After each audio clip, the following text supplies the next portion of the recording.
Hey UConn Nation, it's KK Arnold here. If you're looking for the latest UConn women's basketball content, go subscribe to Listen Up to Phil and Ryan. Go Huskies!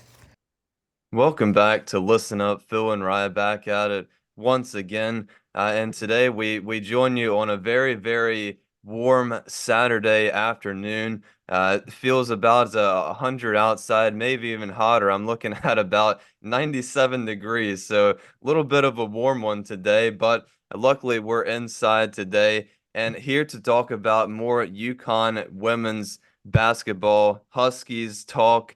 And today the focus is really on one of the biggest questions probably of the off season, and that's about the minutes. But don't forget, like, comment, subscribe. I think we got to 2.22, so let's try to get it to 2.23. Taking baby steps. Let's just go up 100 subs at a time. But like I said, today's topic, one of the biggest questions is the how the minutes will be dispersed during the regular season this year. And obviously, there's really no way of knowing until the first week of the regular season when we can kind of see how Geno wants to play this lineup and what it's going to look like. But of course, it is certainly fun to talk about it and discuss it at this time during the off season. And in an interview this past Tuesday, Geno talked about how they try to bring in kids each season that fit into the team, that fit into the system, so that the chemistry is always in line and that's never a problem they have to worry about. And for the most part, I think they do an exceptional job at that. But the other thing he said, Gino, when there's a competition for minutes, the chemistry gets tested. Gino said, quote, as long as everybody gets a fair shake and everybody has an equal opportunity, then whoever comes out on top gets more minutes than those who don't, and everybody accepts that and understands that. And of course, all the injuries last year forced Geno to have a four-guard lineup with El Alfie, Patterson, Griffin, and the addition of Sarah Strong. I would assume we go back to three guards and two forwards in the starting rotation, which also hopefully means Paige shouldn't take as much as a beating like she did every game last year. But Gino also spoke about Shade and Arnold and said both their roles will change. He said it when you add more people to the mix, you have to understand that things will change. But he also added, we can expect the unexpected. And finally, Gino spoke very highly of the newest Husky, Caitlin Chen. She plays really hard and she's a really tough kid. Gino said the way she was in the game when she played us, that's how she is in practice. She's really good around the basket. She's aggressive as hell. She's athletic as hell. And she's eager. So it seems like Chen is fitting in just fine, which is really great news. And you have to figure she will get her fair share of minutes as well. And with all the injured players hopefully coming back healthy, how will they be placed in the lineup?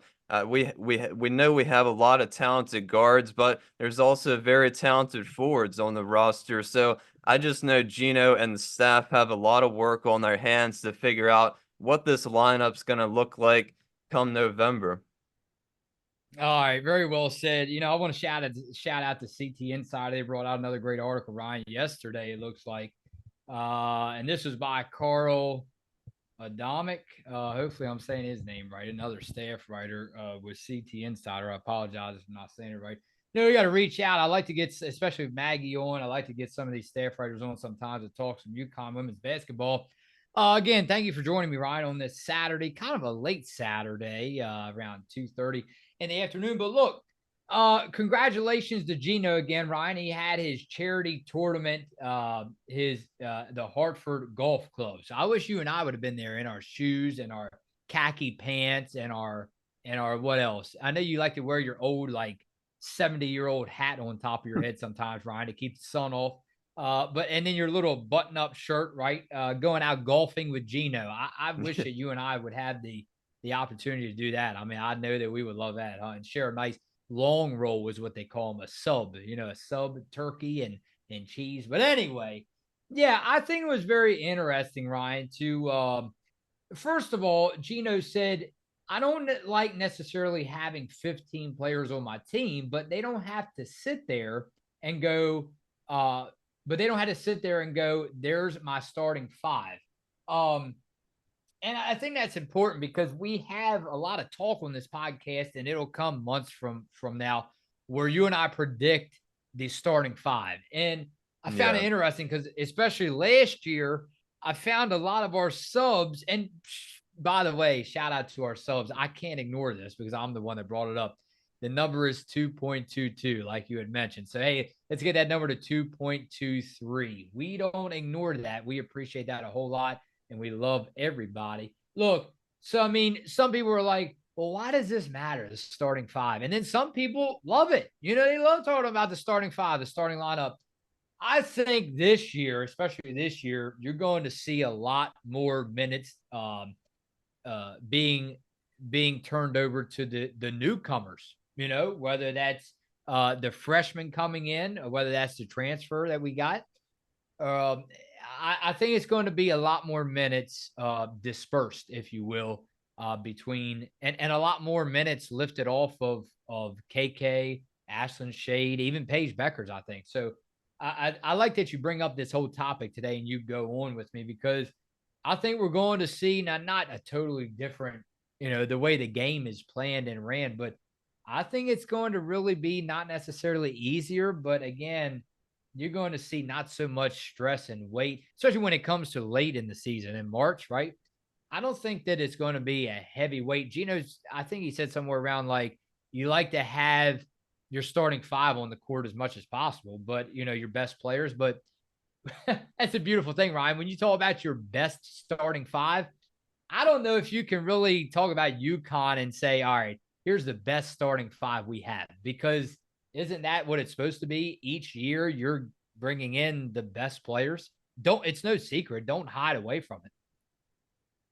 Yeah, it's definitely going to be tough because, Aubrey Griffin has been a really solid piece, of course, for UConn these past couple years. And of course, her coming back for this extra season now, of course, coming off the tough injury as well. Does she remain in the starting lineup, or is she going to be more of a bench player this season? And then, of course, Kaylin Chen coming in more than capable of being in that starting lineup like she was for Princeton, but with all the talented guards we have on this team, is she also gonna be more of a bench role player? And of course, Aubrey and Kaylin Chen, I know they're both wonderful players and probably still make a very, very impactful role off the bench. And of course, KK and Ashlyn, great seasons last year. But of course, we kind of expected their roles to change just a little bit. Didn't really expect them to play 30 minutes every single game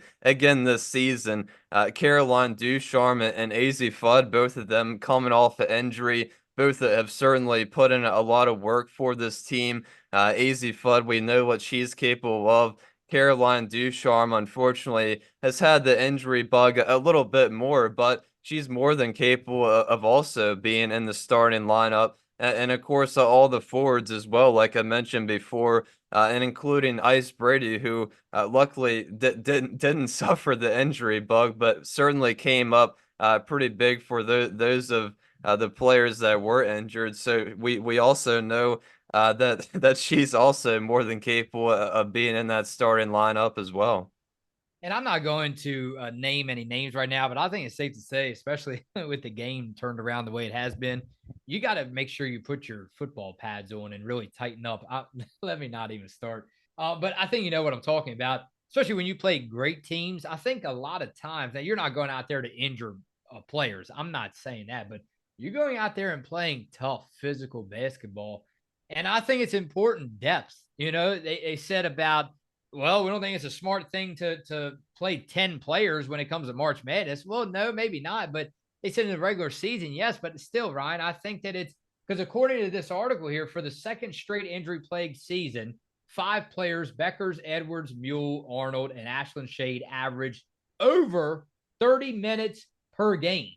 All right. So they accounted for around 76% of all the playing time. Now, Ryan, I'm not saying leave 10 players out there on the court or play 10 players come March, because you want your best players, but foul trouble, is what I'm trying to tell you, man. And when you have depth, I think it's going to pay off.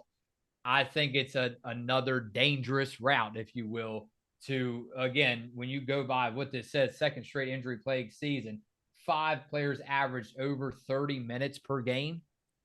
I don't know. I mean, you do. I'm asking you, do you think that's smarter or not? I don't think so.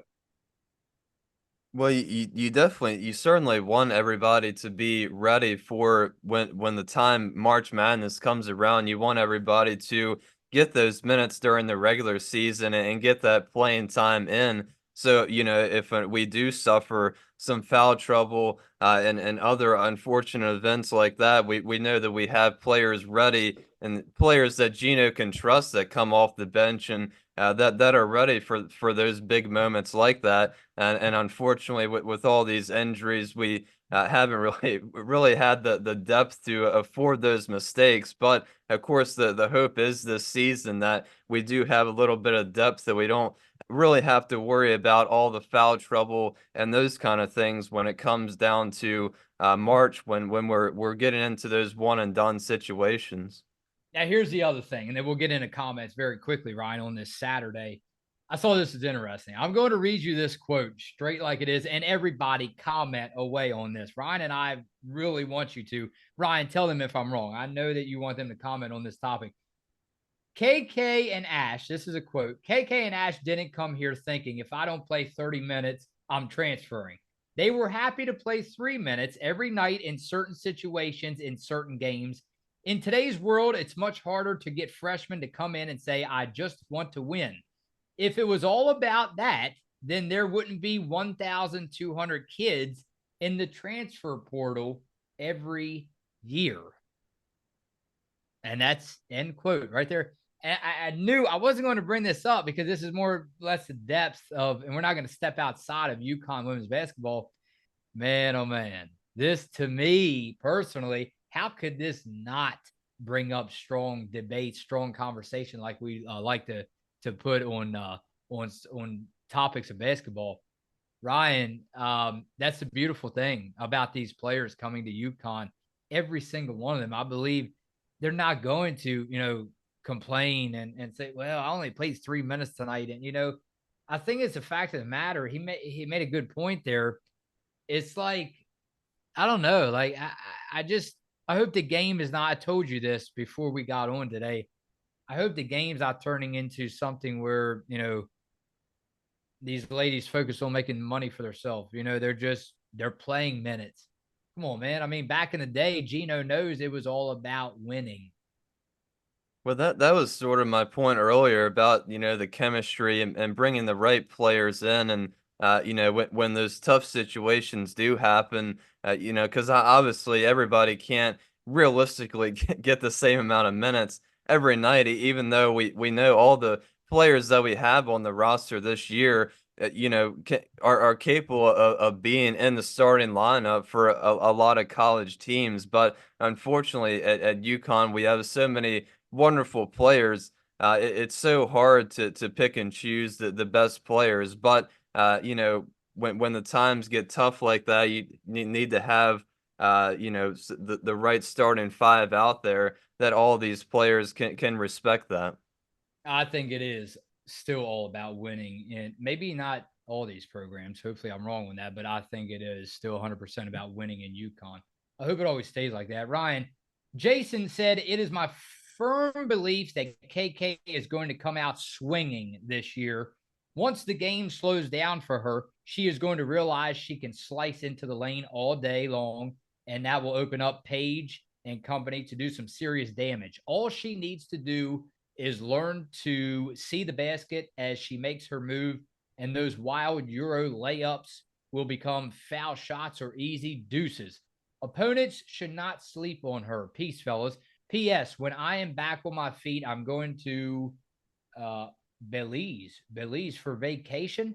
Nothing, nothing hotter than kicking back in the clear blue with good peeps and a cold one in hand. Oh, my. So, Ryan, it looks like he's following your footsteps, not going to Vegas, but pretty darn close. Yeah, there's not too many better things than that, that's for sure. But yeah, definitely expecting a lot of big things out of KK this year. Definitely already a really good defensive player like we saw last year, and we also know she's capable of scoring too. Just like we said, kind of brings a certain type of energy and fierceness to the game when she's on the court that really separates her from a lot of other players, and I think that's really special. Think it stands out to Geno and everybody else, and I think it's why she'll hopefully get a lot of minutes again this season. And I do agree she can really make a difference on this team again. All right, Ryan. Gary Roundtree said, "Hi, can't wait for the season to start. UConn, all the players there, all they have to do is play together and stay healthy." Thank you, Gary, for coming through. How about S. Cole, Ryan? That's a new username. We hope to see all these people come through, not only during the off season, but when the season starts. He said, "We love K," or she, I don't know who this person is. S. Said, "We love KK here." Yeah, well, we do too, back here in Maryland. How about Lindsay Matthews? Oh, Ryan, before Lindsay, how about Adam Edmonds said, "Can't wait to get Coach Valley on." That's incredible, guys. I'm excited. Yeah, Ryan. Well, a date is to be announced, but we guarantee if it happens, we hope it does happen, it's going to be most likely before August. That's the target. Yeah, we hope so. That I know we both can't wait for that one. Been working on it for a little bit now, so hopefully we can come through and provide that video for you guys. Lindsay Matthews, Ryan, said, "Guts. To me, that's what describes KK. She does not shy away from taking it to him." Remember, she and Ashlyn came into UConn team, onto the UConn team right from high school, Ryan. And look how far they took the team this past year. There are many reasons for this, and some include the history of UConn women's basketball having won 11 national championships, the coaches and staff, and the incredible strength they get from the UConn fans, including me in parentheses, Ryan. Interestingly, players like KK and Ash gravitate to UConn like a moth to a flame because of one of these factors that we, the public, don't see is the pressure these players have to face day in and day out because the expectations for them are so high.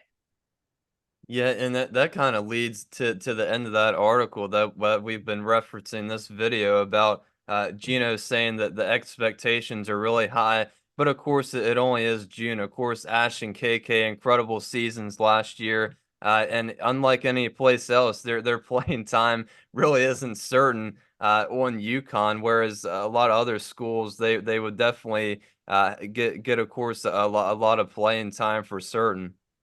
All right, Ryan. On this beautiful Saturday, let's not get outside and enjoy the heat. Very dangerous. So, Ryan, stay in the cool.